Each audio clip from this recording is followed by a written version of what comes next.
Worldwide, a slew of events take place, with many focused on the anniversary of the January 6th attack, and the uncertainty in Venezuela also drawing attention. WIFR reporter Alyssa Kelly looks at the impact 5 years later with political science professor Bob Evans and discusses how concerned Americans should be about the U.S. involvement in Venezuela.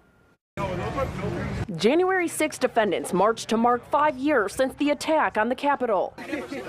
Political science professor Bob Evans states it's crucial to remember the attack and the threat it posed. That was an attempt by over 1,200 people to interfere with the workings of the Constitution. It was the day on which the electoral vote for president was to be counted. One of the things for which we're famous around the world is the peaceful transfer of power from one party to another. Now what we have in contrast is the violence of January 6th. The fact that all of those people were ultimately pardoned, that teaches a lesson that violence can go unpunished. Evans says to think about all the events that have happened since. The acts of violence, verbally or violently. He says that attack suggested lawlessness is okay. That's a very bad example to set for the American people. You ought to think back on that day and think, we don't want that kind of transfer of power again in the future. And while many Americans remember the January 6th attack, a survey conducted shows most Americans say they worry the U.S. will become too involved in Venezuela. What we have